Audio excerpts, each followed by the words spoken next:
2026 বিশ্বকাপ মহাযজ্ঞ শুরু হতে বাকি 107 দিন। আমেরিকা, মেক্সিকো এবং কানাডার যৌথ আয়োজনে এই টুর্নামেন্টের মূল কেন্দ্রবিন্দু যুক্তরাষ্ট্রের 11টি শহর। কিন্তু সেই শহরগুলোর নিরাপত্তা প্রস্তুতি এখন খাদের কিনারায়। গত মঙ্গলবার যুক্তরাষ্ট্রের হাউস কমিটি অন হোমল্যান্ড সিকিউরিটির এক শুনানিতে উঠে এসেছে এই ভয়াবহ চিত্র। আয়োজকদের দাবি প্রায় $900 মিলিয়ন ফেডারেল তহবিল আটকে আছে। শুধুমাত্র মায়ামির জন্যই প্রয়োজন $70 মিলিয়ন। হাতে সময় মাত্র কয়েক সপ্তাহ। মার্চ মাস পার হয়ে গেলে প্রস্তুতির ঘাটতি সামাল দেয়া অসম্ভব হয়ে পড়বে আয়োজকদের জন্য। এর ফলে মায়ামির ফ্যান ফেস্টিভ্যাল এবং মাঠের বাইরের ইভেন্টগুলো বাতিল করতে হতে পারে বলেও মন্তব্য তাদের। আমরা একটা চরম সময়সীমার দিকে এগিয়ে যাচ্ছি। আগামী 30 দিনের মধ্যে যদি আমরা এই অর্থ না পাই, তবে মায়ামির জন্য এর ফলাফল হবে বিপর্যয়কর। আমাদের হয়তো অনেক অনুষ্ঠান বাতিল করতে হতে পারে।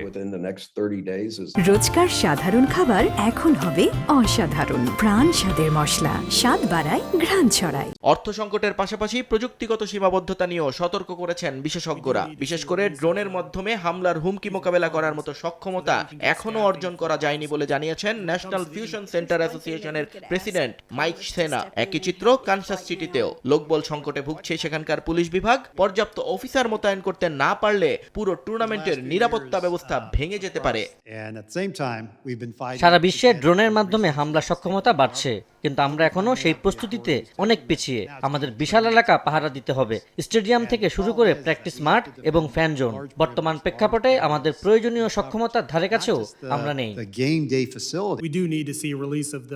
স্টাফিং এবং মিউচুয়াল এইড পার্টনারদের সহায়তার জন্য ফিফা ফান্ডের ছাড় পাওয়া আমাদের জন্য অত্যন্ত জরুরি। আমাদের নিজস্ব বিভাগে পর্যাপ্ত অফিসার নেই। পরিকল্পনা বাস্তবায়নে নির্দিষ্ট পয়েন্টে পুলিশ মোতায়েন করতে আমাদের এই অর্থের প্রয়োজন। আটলান্টা, বোস্টন, ডালাস থেকে শুরু করে সিয়াটল, যুক্তরাষ্ট্রের 11টি স্বাগতিক শহরের পরিস্থিতি প্রায় একই। এখন দেখার বিষয় আগামী 30 দিনের মধ্যে ওয়াশিংটন এই জট খুলতে পারে কিনা। অন্যথায় মাঠের খেলায় গোল হওয়ার আগেই নিরাপত্তার জালে বড় ধরনের গোল খাওয়ার অপেক্ষায় আয়োজকরা। নিয়ন মোহাইমেন, সময় সংবাদ।